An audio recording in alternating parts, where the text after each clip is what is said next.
It's a brief question, but I think it's about softening resistance, and I don't know how to get there from here. How do I trust that it's safe to allow myself to have what I want? Try it. I have tried it, and what I've noticed is in certain areas I'll try it and there isn't much resistance. But then there are other things that, for whatever reason, there is a great deal of resistance. And I'll focus on things, the energy will get ramped up and the desire will get stronger, and then I'll notice that the resistance is still there, so I'll try to focus on other things. But ultimately, it's about trusting that it's almost like I feel brainwashed. I don't know if... It's an interesting cycle, almost a spiral of confusion, because here's what you just said. How can I get so that I trust that it's all right for me to get what I truly desire? And then you said, I want to do that, but I don't trust that I can do that. And I can't seem to let it be.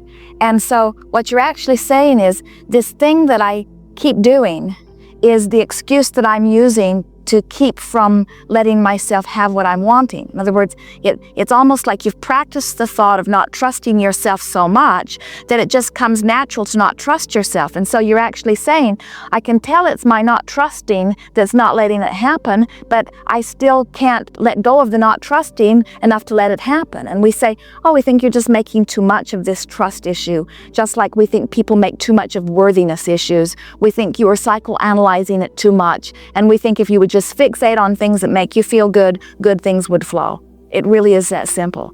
You don't have to figure out what's going wrong or why something isn't happening. All you have to do is find thoughts that feel good, and then you're automatically letting whatever it is that you're wanting flow in. But where the question is coming from is, life is going really well. I don't have things right now that I can come to and say, this is a problem or this is a problem. So you must be trusting in your well-being quite a bit. And I'm getting really scared. About how far can I go and let myself really enjoy it and have what I want without it all falling apart? So, someone said to us one day, my dog died and I am so sad. And we said, get another dog. And she said, well, I don't want to get another dog because if I get another dog, when it dies, I'll be sad. And we said, but if you get another dog and you're happy, isn't that better than being sad that your dog died? And she said, but I'm afraid to let myself get happy for fear I will get sad again. And that's sort of what you're saying. You're saying, I don't really want to trust enough to let good things come, because then I might stop trusting and I might pinch the good things off, and then I'll suffer a lot more after I've had the good things and lost them than I would if I hadn't had them before. And we say, you have pinpointed really accurately perhaps the biggest piece of resistance in human experience. It is that feeling that I'm afraid to really let myself want. And you know, it's based on something that you really do understand and know, because what you're addressing here is all of your emotions are literally the vibrational variance between your desire and what you believe or will allow. That's what emotions are. So if you want something and you believe it, you soar. If you want something and you don't believe it, you have more discord or discomfort. So what you're saying is, I'm afraid to increase my desire. For fear, I will increase that separation in vibration between what I want and where I am vibrating. We don't think that's unwise. Our friend earlier was asked almost the same question, or made a very valid point when he talked about, people talk about the other shoe dropping. You talk about, is it possible to want too much? That was his question. Is it possible to want too much? You can both feel, what if I want more than I let in? Won't I be in more discord than if I don't want? And we have a big announcement for you. Ready? You can't cease desire. You are leading edge beings, and the environment produces the desire. And as you relax and roll with the energy, then you are this unlimited being that you are. We don't feel too much in your vibration that you are so much doubting your ability to achieve. And we don't even feel that you are doubting your worthiness about receiving. What we feel rampant in your vibration, and you are not alone in this, is you are afraid to go too far in the allowing of well-being in an environment where others haven't figured it out. because you don't want to get too far out there in that odd sort of light from people who want but who have not figured it out. That's actually very accurate, because it seems like it could get lonely. Well, while there is never a crowd on the leading edge, we will acknowledge that there are always others there with you with whom you can share. And we understand that while it is that the feeling of aloneness is never about the missing other humans that aren't up to speed with you, the feeling of aloneness is always the feeling of not being vibrationally up to speed with who you really are, you see. And so there will always be those who push against those who have in their jealousy about having not. Which is something that I don't want to go into too much, but I know that in growing up and looking at the world and life, I've seen people who, from jealousy, do things and say things that it just makes me wonder, how do you not get caught up in other people's... Well, you understand where they're at. In other words, if you were to walk down the street and find someone lying in the street bleeding from a recent wound, you would do what you could to help them. We know you would. But when you find someone flailing about in their jealousy or in their anger or hatred, you usually don't want to help them, even though they are in much more need of help than the one that is lying there in the gutter bleeding. In other words, they are starving from loss of their connection. But there's something about them overtly thrusting malice at you that makes you not necessarily want to turn around and help them. But that's only because when they do that, they activate defensiveness within you, and now you are two defensive, disconnected, justifying beings rather than you remaining connected. The more you get into this conscious flow, and the more you know that you are controlling the way you feel by deliberately choosing thoughts, then the less you will be out of control by stumbling into situations. In other words, here's something, let's start in another place. When you take the time to tune into who you really are, so that you are living life in a more inspired manner, what happens is law of attraction puts you together with those who match your vibration. So you do not have all of this meeting up with things that feel odd to you. When you make your decisions about where you will go or who you will interact with out of obligation or out of responsibility rather than out of inspiration, then sometimes you do find yourself in those places. Esther had an interesting observation. They are in a campground here that is really rather nice. It is paved, or many of the sites are, and it is a large site, and it is centrally located, which is surprising because usually something that big and that nice is more on the outskirts of the city.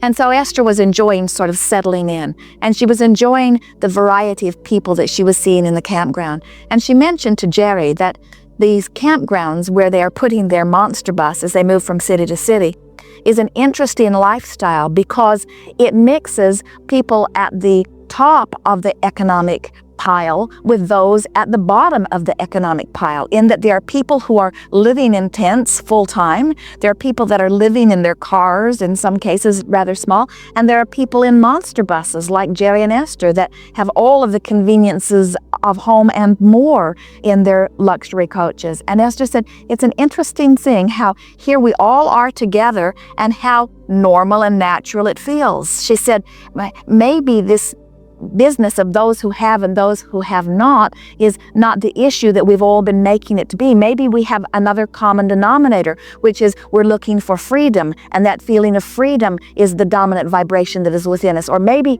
we are looking for adventure, and that feeling of adventure is the dominant vibration within us. And so what happens is those economic boundaries or barriers turn out to be really invisible lines anyway, that are, as our friend said, as she quoted another friend, who quoted another friend, who quoted another friend, who quoted another friend, that it is all in the eye of the beholder. In other words, whatever it is that you are experiencing, you are only experiencing because of the vibrational stance that you are taking anyway, you see. So If you were to take all of the desires that you hold and you were to transport yourself to another part of the world where they were living in far more underdeveloped environment, you might find yourself suffering on behalf of those people much more than they are suffering on their behalf. So what we're really saying to you is, don't try too hard to understand anybody else's perspective, because you just can't do it. You can't understand really what they want. You can't understand where they are vibrationally in relationship to what they want. It just is really a waste of time to try to figure out why anybody else is living what they're living. As a teacher, your greatest value is in figuring out how you want to live, figuring out how to mold your vibration into what feels good to you so that you can live it, and then teach through the clarity of your example. And don't try to tell even one person how you're living unless they ask you something about how you're living. Don't measure your standard of life against their standard of life and then assume that they need to know something that you know, because first of all, you don't even know if they want what you want. The assumption usually is that they do, but most people, along with the dollars that you attract and the adventure that you attract all kinds of effort that has to be offered and all kinds of feelings of responsibility. In other words, there is a lot that is involved in your world that works that they have decided, many of them a long time ago, that they do not want.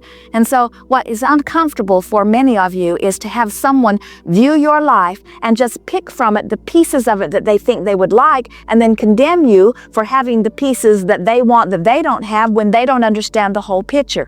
And then you get back into that justifying mode where you want to say, well, I'm working hard, or I've been at this a long time, or this wasn't the first day that I started deliberate creating, or then there was all of, and then what happens is you begin to diminish your own vibrational clarity and purity by trying to satisfy something that you don't even understand in them in order to justify where you are. And it just becomes a big muddle. What we would really like to say to you lovingly and directly and emphatically and from our perspective of God knowing, mind your own business.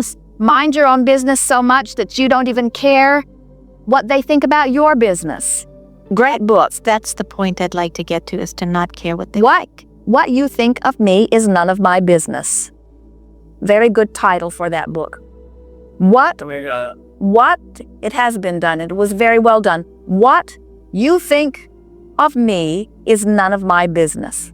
Because if I let what you think of me upset me, because I can't possibly really understand your vantage point from which you approach me. So as I try to understand your vantage point of how you see me, then all I do is muddle my vantage point of how I see me, and now I'm not a vibrational match to my own desire, and it's your fault. We don't really feel that you are afraid of any of that. We really do not feel that you feel any risk. We think that you just sometimes, it's hard not to observe others who are observing. But when you practice it more and more, you get rather single-minded about it. When we first met Jerry, he was talking a lot about wanting to make the world a better place, and he was bothered by people who seemed overtly not to be making any effort to make the world a better place. It bothered him very much that there were those that seemed to be trying to make the world a not better place deliberately. And one of the things that came up on a rather regular basis from him was, I wasn't really thinking that thought until I met them. So how was it that they came into my experience? It seemed like this didn't happen to me until they'd already walked into my experience. And we explained to him that everyone that comes into his experience comes in response to a vibration that he is offering. And so when you begin to view the world through your selfish perspective rather than through that perspective of trying to understand what everyone else thinks, your vibration clarifies, and then the universe only brings to you those that are a vibrational match to who you are and who you really want to be. And that word, your selfish perspective, has a lot of connotations attached to it, many that are considered negative. Well, the thing, people who are talking about selfishness being inappropriate are the most selfish of them all. Because what they're saying is, you shouldn't be so selfish as to satisfy your intent, you should satisfy my intent. And what we mean by selfish, let us give you the basis of selfishness, because we're wanting to do a sales job here because we want you to embrace the idea of it. First of all, you cannot perceive other than through the eyes of self. So everything that you view is through your vantage point. So you have a self perspective every single time. And it is an individual perspective. It is a self-ish perspective. It is. There's no way of getting around that. But even beyond that, if you are not selfish enough to want to feel good, then you are not controlled enough in your thought to be a vibrational match to your source. And if you are not a vibrational match to your source, then you don't have anything to give anyone anyway.